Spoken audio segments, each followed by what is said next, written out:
ਓਏ ਹੋਏ ਲਾਈ ਦਾ ਲੱਡੂ ਡੂਣੀ और तिल दे लड्डू विच देख के ना मेरे तो मुंह में पानी आ जाता है। और लोहड़ी विच इन्ना सब पकवान देख के ना मैं तो खुशी में मारे मर जावा गुड़ खा के। सुंदर मुंदरियो तेरा कौन विचारा हो, दुल्ला भाटी वाला हो, दुल्ले ने दी ब्याही हो, शेर शक्कर पाई हो। दोस्तों ये गाना लोहड़ी पर्व पर पंजाब इलाके के एक लोकल सिंगर ने दुल्ला भट्टी से जोड़कर लिखा है। कहा जाता है कि मुगल काल में अकबर के समय में पंजाब में दुल्ला भट्टी नाम का एक शख्स रहता था। संदलबार में जब लड़कियों को अमीर सौदागर के हाथों बेचा जा रहा था तब दुल्ला भाटी ने पंजाब की लड़कियों की रक्षा की थी। जी हाँ दोस्तों, कहा जाता है कि दुल्ला भट्टी ने अमीर सौदागरों से लड़कियों को छुड़वाकर उनकी शादी करवाई थी। तब से दुल्ला भट्टी को नायक की उपाधि से सम्मानित किया जाने लगा और हर साल लोहड़ी के पर्व पर दुल्ला भट्टी की याद में उनकी कहानी सुनाई जाने लगी। साथ ही लोहड़ी पर्व का संबंध भगवान श्री कृष्ण से भी जुड़ा हुआ है। कथा के अनुसार कंस ने भगवान श्री कृष्ण को मारने के लिए नंदगांव में लोहिता नाम की राक्षसी को भेजा था। उस समय सभी लोग मकर संक्रांति के पर्व को लेकर तैयारी कर रहे थे। अवसर का लाभ उठाकर लोहिता ने श्री कृष्ण को मारना चाहा, लेकिन कृष्ण जी ने लोहिता का ही वध कर दिया। इस वजह से भी मकर संक्रांति से एक दिन पहले लोहड़ी का पर्व मनाया जाता है। पंजाब में लोहड़ी के साथ दुल्ला भट्टी की कहानियां भी सुनाई जाती हैं। इस दिन पंजाबी लोग अग्नि जलाकर परंपरागत रूप से भांगड़ा करते हैं।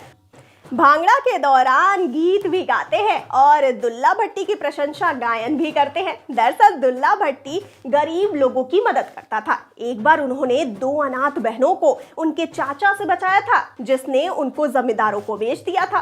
दुल्ला भट्टी ने लोहड़ी की रात दोनों बहनों की शादी करवा दी और एक शेर शक्कर उनकी झोली में डालकर विदाई कर दी। मान्यता है कि इस घटना के कारण भी लोग लोहड़ी का पर्व मनाते हैं।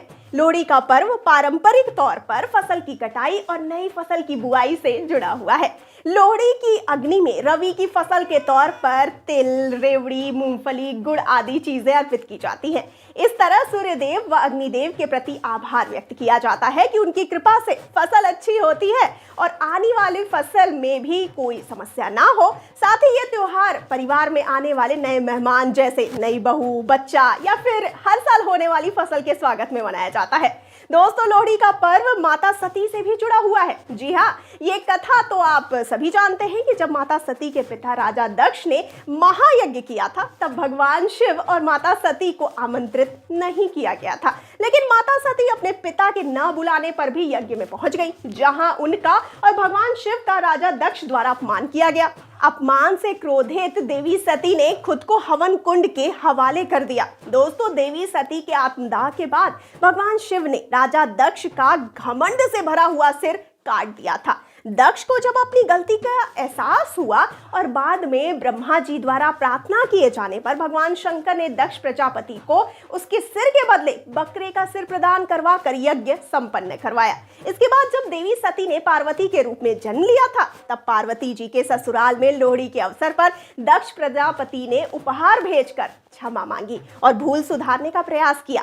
तभी से नवविवाहित कन्याओं के लिए मायके से वस्त्र व उपहार भेजा जाता है। साथ ही लोहड़ी का त्योहार मनाने के पीछे लोहड़ी और होलिका दोनों बहनों की कथा मिलती है। दोस्तों कथा के अनुसार लोहड़ी की प्रवृत्ति अच्छी थी और लोगों की मदद करती थी, वहीं होलिका का व्यवहार अच्छा नहीं था। होलिका को भगवान शंकर से वरदान के तौर पर एक चादर मिली थी, जिसे ओढ़ने पर अग्नि उसे जला नहीं सकती थी। लेकिन जब होलिका प्रहलाद को अपनी गोद में लेकर अग्नि में बैठ गई तब प्रहलाद तो बच गया, लेकिन होलिका जल गई। इसके बाद से लोहड़ी की पंजाब में पूजा होने लगी और उन्हीं के नाम पर ये पर्व भी मनाया जाता है। दोस्तों आप बताइए ना कि आप किस कहानी और परंपरा को सच मानते हैं और आपके यहाँ लोहड़ी कैसे मनाते हैं। हमें फटाफट से कमेंट बॉक्स में अपनी राय जरूर बताइए। और हाँ, जाते जाते इस वाले वीडियो को ना लोहड़ी के मौके पर लाइक और शेयर तो कर दीजिए, बनता ही है। और साथ ही आप सभी दोस्तों को बॉलीग्रैड की पूरी टीम की तरफ से और मेरी तरफ से लोहड़ी की लख लख बधाइयाँ जी। तो मुझे दीजिए इजाजत, नमस्कार।